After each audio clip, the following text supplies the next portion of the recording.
Hello, Tom Levecki here with the latest edition of the New Theory podcast. Today, we have a very, very, very special guest, and this is my good friend Tony Durso. And he hails initially from Sicily, moved to Chicago at 3, and literally just worked his way up through the food chain. Lives out on the West Coast, and he does a lot of things. One, he has a very, very, very successful podcast. He's a businessman as well as not a new author, but has a new book as an author, Man of Atlantis, Bitten. And I believe it's part one of your series, Tony, correct? Yes, it is, Tom. And by the way, thank you so much for having me on New Theory. It is my honor to be here to share some wisdom, advice, guidance with your audience. I'm very pleased. Thank you. Happy to have you. So before we get into the book, because I've been wanting to have Tony on for a while, you are not a digital native, but you really adapted to not only digital understood podcasting. And I'll be very upfront. I like to give full disclosure. I've used Tony in the past to distribute the podcast because he knows how to reach a large audience. So give us how you kind of migrated to being the Tony Durso of today. Because this guy's a rock star. So how did you kind of migrate to get to where you are? Thank you. Thank you for that honor and compliment. I'll try to fill those shoes properly. I've worked in corporate America. I've been all over many different positions for about 31, 32 years. I have to do the math, but somewhere around there. And the last thing I did was I was the vice president of sales and marketing for a company that I helped form and put together. Oh, wow. Okay. And I did lead generation, marketing, and promotion, and that's really what I did a lot of throughout my career. And I made a lot of people a lot of money by lead generation and marketing, and which is fine. But the one thing I noticed is, even though I'm making 6 digits a year, I'm doing okay. But I had a ceiling. I couldn't break out of that ceiling because when you have a corporate job, when you're salaried or whatnot, unless you go public and you get stocks and things like that, there's kind of a ceiling or a plateau. There's a cap. There's a cap. It happens. And so after about 7 years, I had the opportunity to form my own company as the controller, the CEO, Oh, wow. and run everything myself, doing exactly what I did, but this time it's my company as opposed to what we were doing before. So I took that opportunity and I formed a lead generation marketing company, and again made a lot of people a lot of money by marketing, and I just learned it. And for everyone out there, no matter what new social media platforms there are, no matter about your TikTok and your MeWe, and there's just so many, there's skillions of them. And even though the metrics change, the logarithms change, what worked on Facebook 6 months ago doesn't work today anymore when you do Correct. Facebook ads. Just so many changes. But the basics, Tom, the basics are the basics are the basics. Yeah. And if you know that and you just kind of roll with it and work with it, you can really use that to your advantage, even though if there's industry changes. So despite all these changes, I still know some basics on how to engage, how to get people. And with some foresight, I started building my social media back then, knowing that it would come in handy, which now, fast forward to get to your point, in that and I had my own business for 7 years. Interesting. I never thought of that. I was the VP of sales and marketing for a company I formed for 7 years. Then I was my own CEO of a company for 7 years. And in that 7 years, the industry changes were 4 major regulations, Tom. Regulations, protocols, or now we got to do this, Yeah. that came down that totally impacted everything in my business and brought it down to zero. Give you an idea. Yeah. I had multiple clients. One client, I was doing $1 million a year in sales. Wow. On a Monday, they cancel. Why? What happened? What's wrong? Oh, well, Tony, new federal regulation came down and we have to retool. We can no longer accept marketing the way we used to. We have to redo this whole thing. So meanwhile, I'm out of pocket again. Right. I got tired of this 4 times in 7 years. And I looked around, Tom, for what can I do that I can control myself that is impervious to any industry. even today's madness, and I kept hearing this word called podcast. And I'm like, what's that? And when I found out, Tom was like, hey, I'm Italian. I can do this. I can talk. I can talk. So I started my own podcast using what I know about how to get people to and engage them. And I grew my show to hundreds of thousands of listeners, within a year. And another piece of information there is, Tom, you could have the best product. And if you put it out in the woods on a podium, nobody knows it's there. Correct. And you could have one of the worst products. I'm not going to name names. I'm not going to point fingers, but you could have, like in the case of food, you could have a product I think is unhealthy, yet it's the number one in the world. Yeah. So why? Because they know how to market.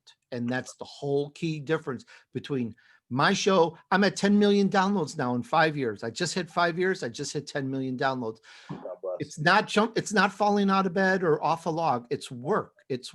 But fortunately, I've learned some basics that still hold true.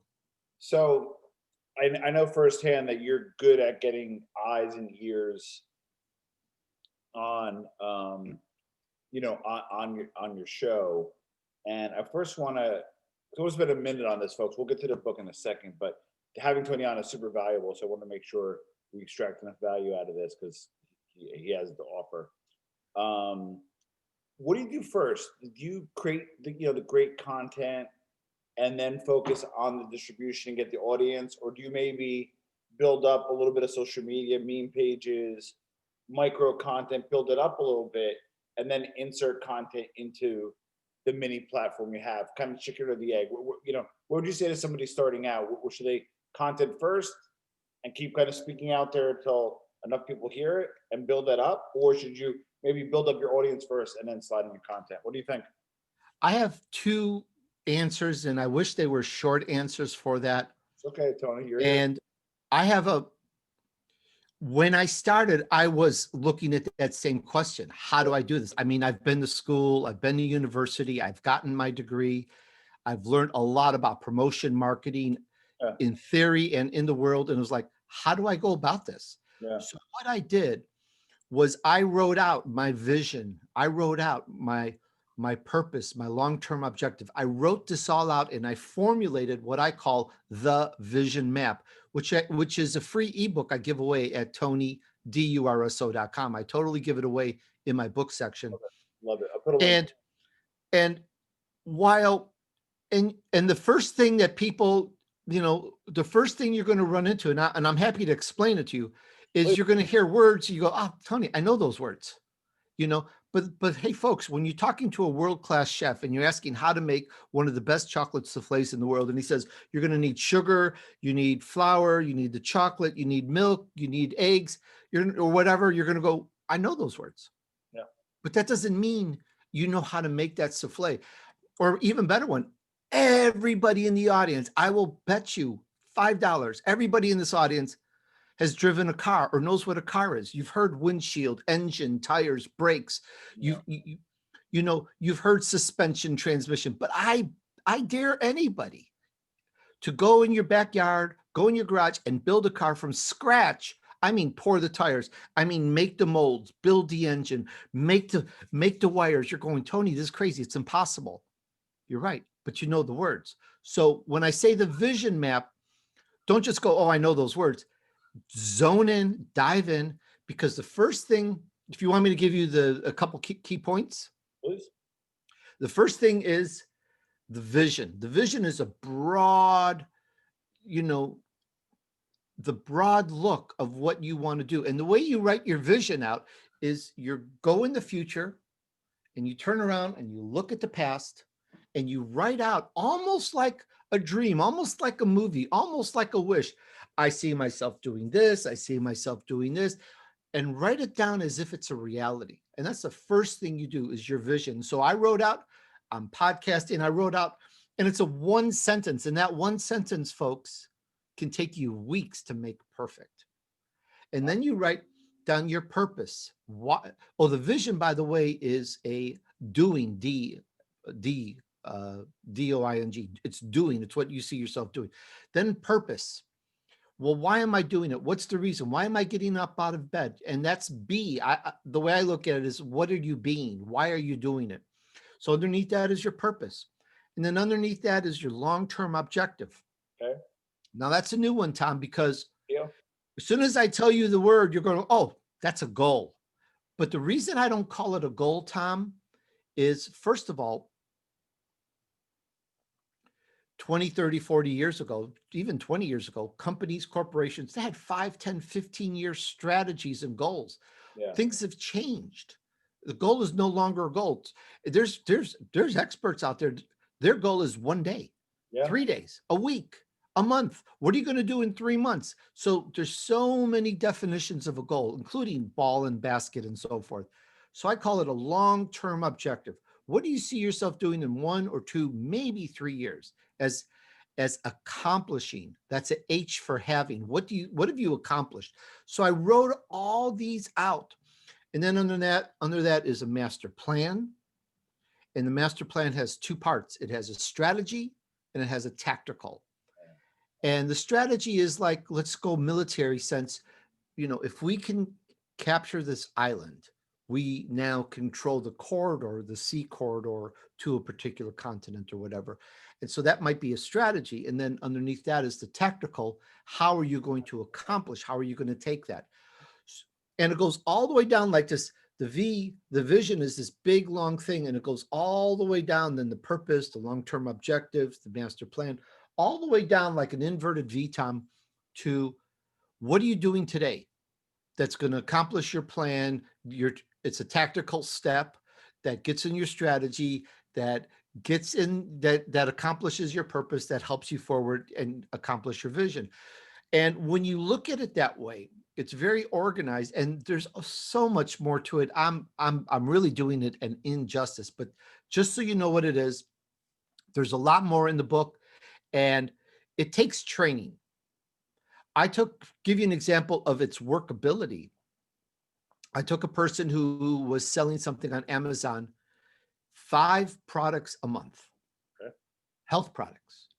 And in about the second month, maybe between 2 and 3 months, he was doing 12 product sales a day.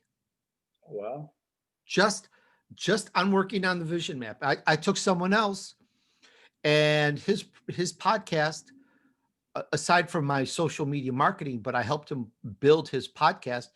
And in the second year, he was at $2 million. Wow. So the vision map is very powerful. You know the words, but now really put them together. And that's the whole difference. That was answer number 1. Yeah. And what was the original question was, how did I get so big? Well, we're gonna get there. So I want to make sure I summarize. So first, get on the vision. Then you got to do it, and then you got to have a long-term objective within a framework to make sure it gets done, right, within your master plan. So that all makes sense, right? So the specific question, you answered it, but I want you to give, because you're Italian guy, Sicilian guy, from Chicago as well. So kind of the real world answer of, do you kind of do the podcast and really like just do a ton of great content? Nobody's really going to listen to it, and it's going to take a while to get the audience going. Maybe paid ads, maybe build up social media, but create the long form content first. Or should you maybe sit there for 6 months and do micro content, memes and reshares to build up the audience, and then go in and speak to the audience via the podcast? So just kind of, what's a better Yeah. strategy, do you think, for somebody Well, starting out? having never podcasted, having never been on the radio, I did multiple things at once. I got a mentor. I got a world-class, well-known, famous radio person to mentor me in terms of my delivery and radio speech. Okay. I went live on Blog Talk Radio, which I don't always recommend, but I'm Italian, so just jump on and go live and learn all the reasons why you shouldn't go live. It was beautiful. And I marketed it. I spent most of my time. You say, oh, it's just one podcast, an hour a week. What do you do the rest of the time? I promote it. I market it. I used my own methodology to promote and engage and tell people and get people to listen to it. and just it's a lot of work, but that's what I did, and I did it all together, and I had no sponsors at first. I had no, there was no income being generated from it. I learned that by the seat of my pants as I went along, how to monetize this thing.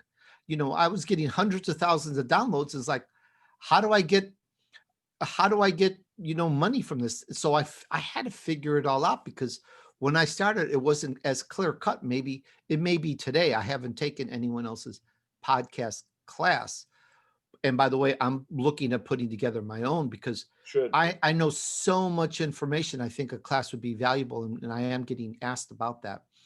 But I just winged it and just worked it to every which way. It was, an 80-hour-a-week job. Now, you mentioned monetizing the podcast. Now, I guilty of this myself. I knock on wood, the numbers are up on the podcast. I'm doing a lot of them. I'm probably in just south of 300 total. I have not focused as much on monetization as I should. That's kind of where I got to start going. But my question to you is, for those people that, some people need to see, hey, I'm going to podcast, right? And I understand the value in it. They may have a platform, maybe they have a following, or maybe they're part of a group or whatever. What are some of the ways that you can monetize a podcast, in your opinion? There are a couple of pieces of information. And again, I could spend a lot of time training on that. First, there are companies out there with bazillions, and they want to promote their product and get their product sold. Yeah. And the big companies, Coca-Cola, Pepsi, Chevrolet, Mercedes-Benz, McDonald's, etc., they'll go to agencies, or have their own agencies, or develop their own agencies, and then the agency goes and puts so much on billboard and magazines and this and podcast. And so an agency will place that ad on podcast. Now, I've learned the hard way that you need to have a good, regular, solid, at least 10,000 listens, or call them downloads as well, per episode, to catch the attention. And there has to be a lot of regularity. These agencies don't want someone that podcasts once in a while. It has to be a regular time. My show on Voice America, every Friday at 2 p.m. Pacific, my show is out there. It's regular. And I'm getting, minimum 70,000, if not 100,000 downloads per episode. Oh, wow. And there's a lot of regularity in that. And even though I might get 100,000, I've gotten 200 plus thousand. My best show ever was with the best #1 selling wine in the world, the Founders Barefoot Wine. It was the #1. They sold it to Gallo.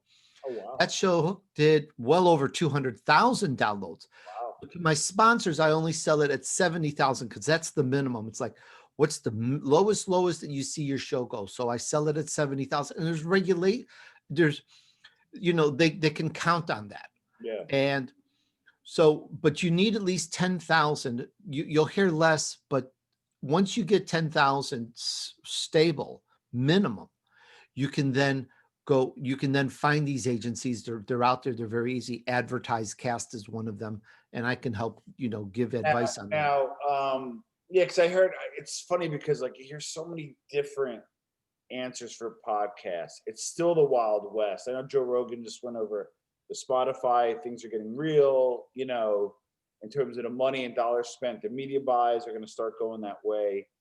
So I just hear different things, right? So my first question is, I was told to get into the game is 5,000 per episode, but I'll go with your 10.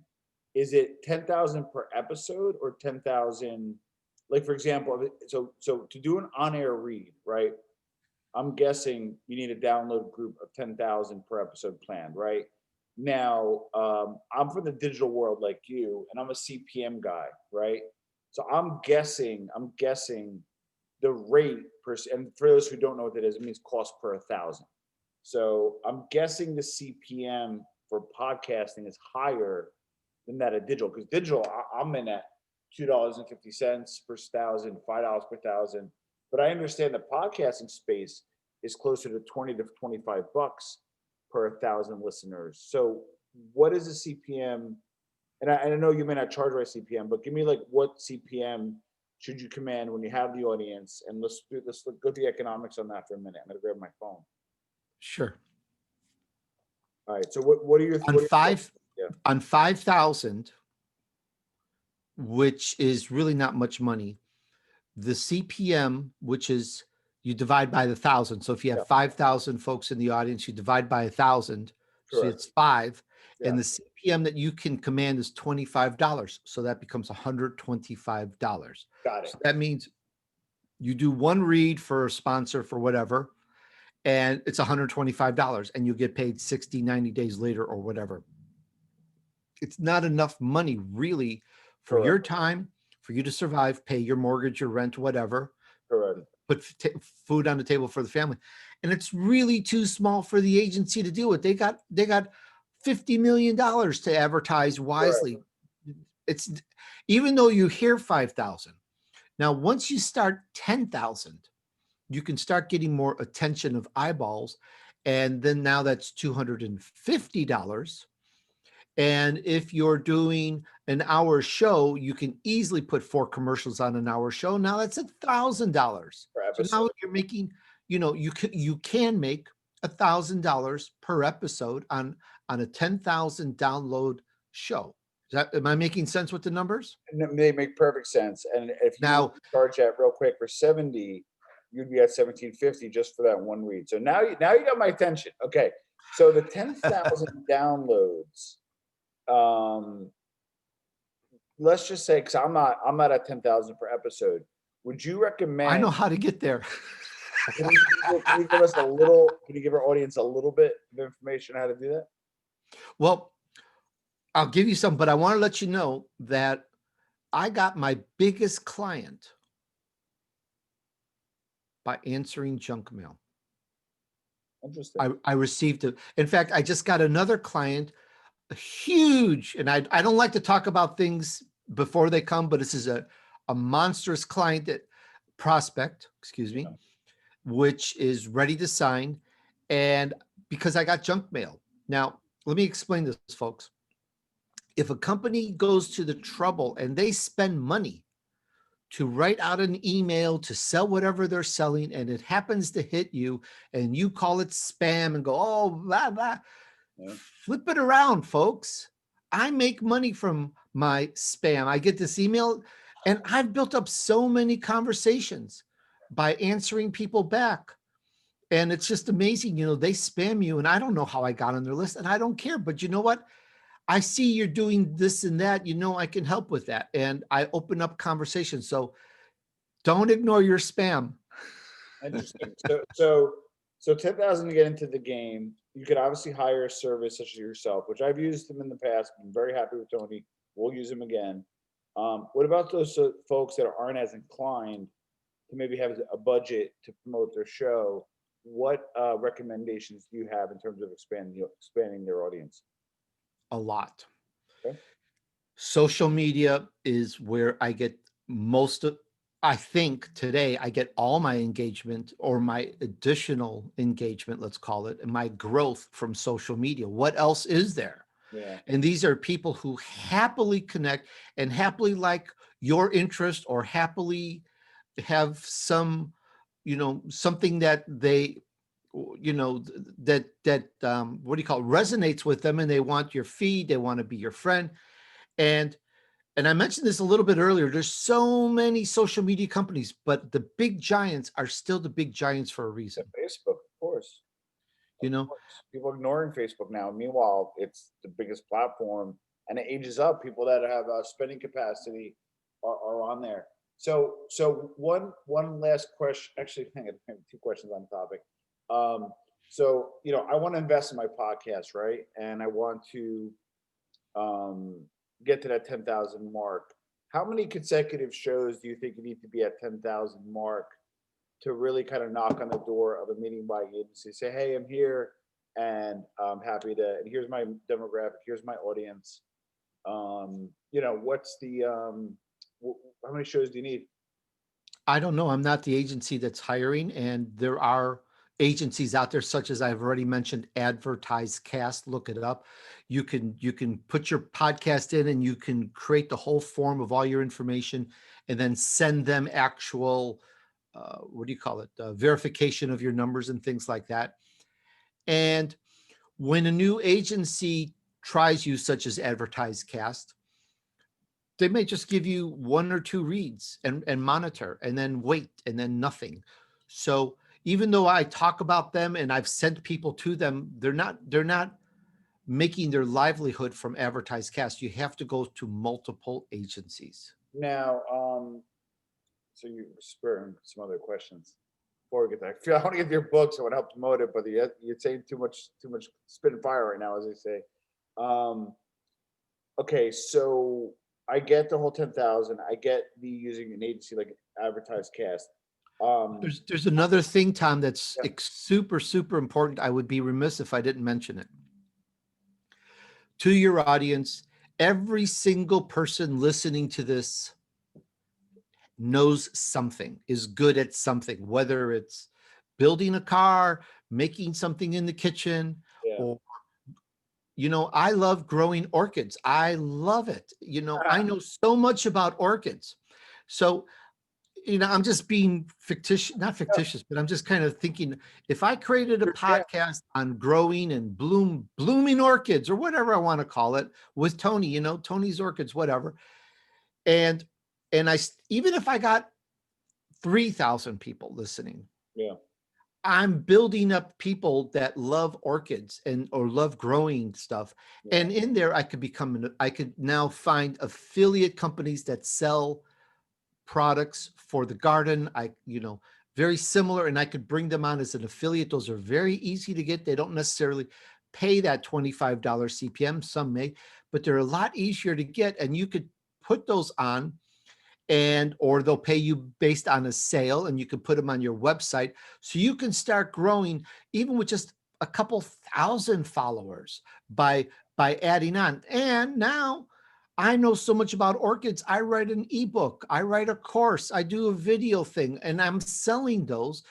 Hey, if you really had just 1,000 people that bought everything that you could provide, think about that. Just 1,000. Forget the fact that some people have millions of social media. You only need a good, strong group, a good, strong tribe. So don't let the 10,000 for the sponsors, throw you off there. So because we like to give details, and we'll get promise we'll get the book in a second. At $25 per CPM, that I believe comes to 25 cents a listen. That sounds about right? Or 2.5 cents. What's the math on that? You gotta forgive me. Not a good at math. $5 1,000. Yeah. So $5 1,000, right?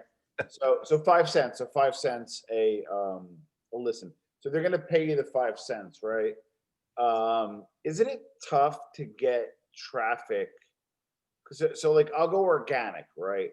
And I'll have I'm like good for 3,000. 3,000 people will listen and see this over the next 30 days. So the next 7,000, what do you like for mediums to acquire? Because if you go on Facebook, it's like 14 cents a stream it comes to. So I can't pay 14 cents and then get paid 5 cents, right? So what are some of the mediums that you like to attract paid traffic that are at least close to 5 cents? Because I'm with you. I'm with you. Well, I'll want make it easy for you. Yeah. I'll make it easy for you, just for you and your audience. Yeah. If you go to TonyDurso.com, that's my domain, /clicks, CLICKS, you can learn about my system and how I work. It's organic, real people. The real deal. I don't make anybody click. I don't make anybody go. I don't know how to incentivize it. And I don't know how to build a robot. So you're stuck with real people. Love it. And I have a special that I'm running, and I will extend it to anyone listening to this at 5 cents per click, and I over deliver. I will promote your podcast and I'll promote your show. Now, a click, a person that lands on your podcast doesn't necessarily equal a person that listens to your podcast. But for my own and on my clients, and I've got good stable clients, I'm seeing like 80, 90, could be 80, even 90% of the people that land on the podcast because they clicked, they were interested, will actually play it. Well, I can speak to your ethics and your performance. You've over delivered for me, and I appreciated that.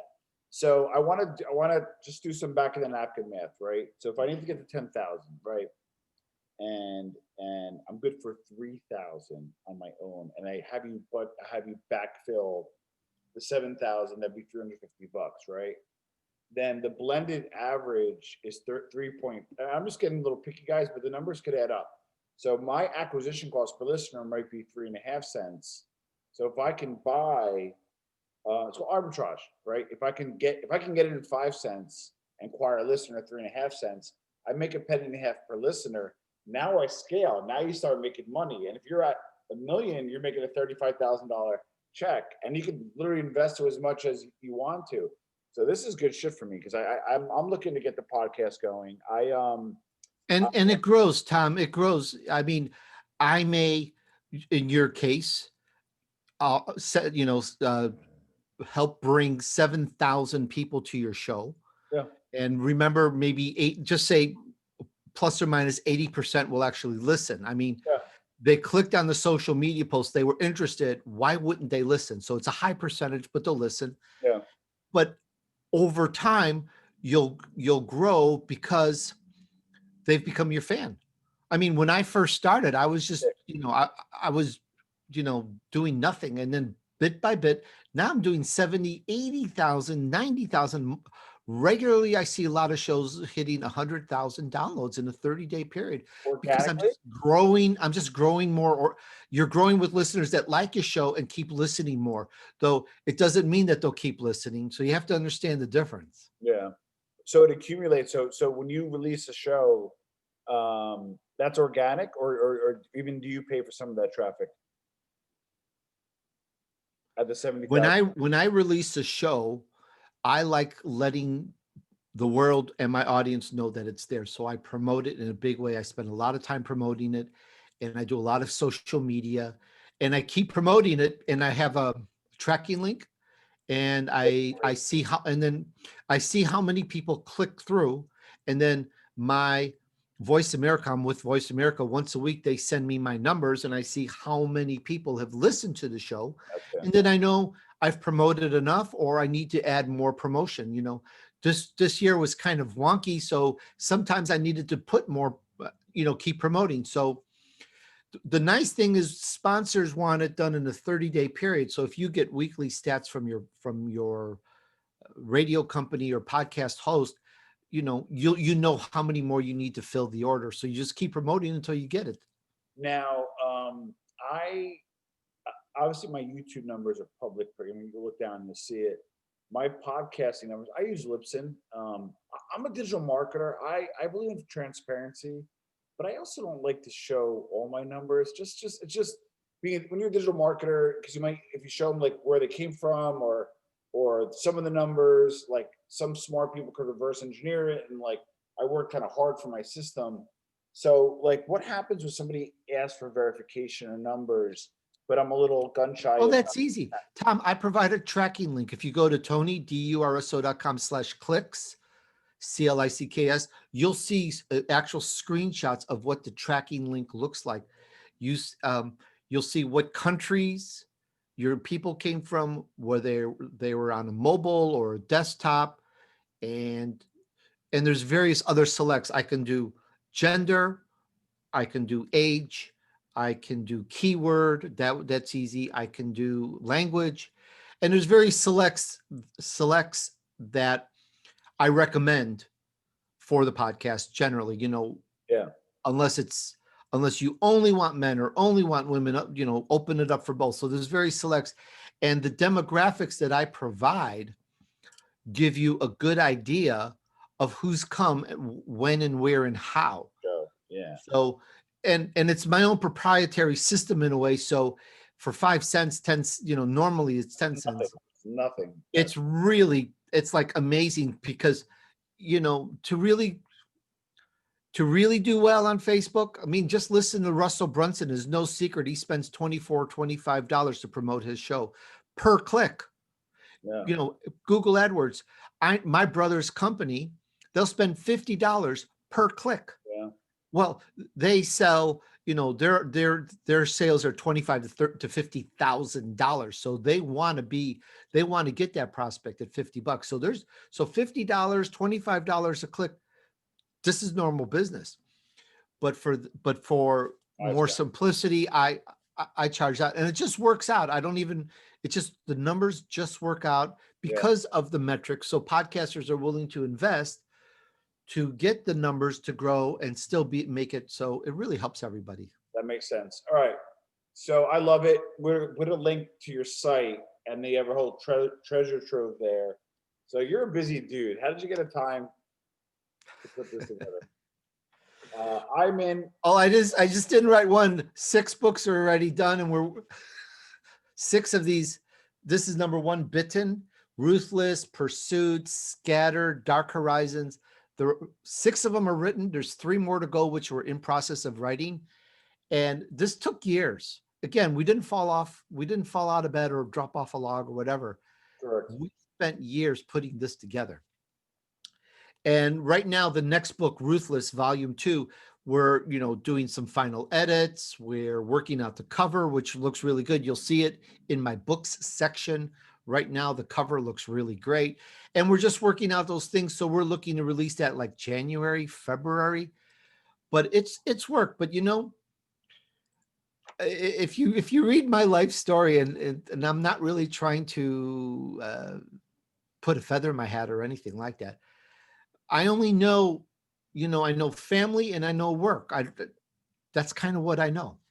So when I'm not hanging out with the family, I'm creating, inventing, promoting. And it's just, there's a lot of time in the day.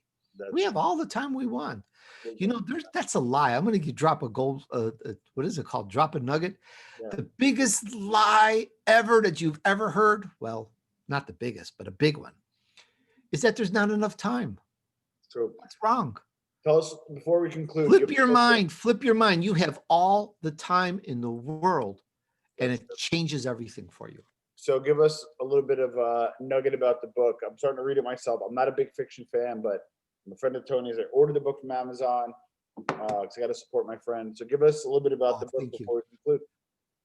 Thank you. Well, I have to talk with my hands, because I'm Italian, so I have to put the book down. So before the story starts, there is a very fierce warrior tribe nation called the Iman. Picture them like super samurai. And they went out and they conquered every single land in Atlantis. They conquered everything. They conquered all the land masses that make up Atlantis. And they killed, destroyed, took over everything. And then they got to a point where now they're starting to infight. And this book is not religious, but as it goes to show without reason, God, the creator, the creation force, is looking at this and he sees that his whole creation is going to be destroyed if these Iman are fighting each other. So he sends down a messenger and gives them 2 choices. Continue as you are, and you will destroy and kill everybody off and perish and disappear. Yeah. Or lay down your weapons, and I'll give you special abilities. I'll give you healing abilities and so forth, and help mankind instead of kill everyone. Well, as it could be expected, those that did not lay down their weapons killed each other off. The rest became the magical, mythical Iman that nobody's ever seen or heard of before. But there's whispers that there's these amazing beings exist. And that's where the story starts.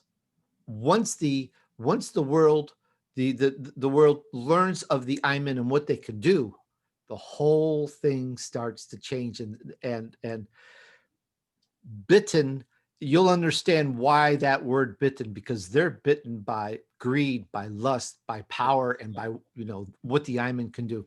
And it just changes everything. It's absolutely the Tolucan Times is a newspaper for Burbank, California, which is the entertainment capital of the world. And they wrote a really great review on the book, and they said it's a unique world in the tradition of Tolkien. I mean, what an honor for them to say that. And if you like fiction, fantasy, you like Atlantis, you like a little spiritualism. Again, it's not religious. Check out the book. Tell me how you like it. I like it. Well, we're gonna drop a link below to Tony's website where you can learn about his course. 5 cents a click. We're gonna hold it. We're gonna hold you to that. We're gonna put. There's a link to the book on there, and there's some other great information that Tony has. And I know Tony, we've dealt with each other in a good positive fashion, but it's really been a pleasure of mine to really chat with you tonight. And I'm happy my audience is a little larger now. That they're able to kind of see and hear great words from a great dude. So Tony, obviously we'll put the link below. But for those listening, can you also share how people could find you again? Yes, dear audience, you can find me at TonyDurso.com.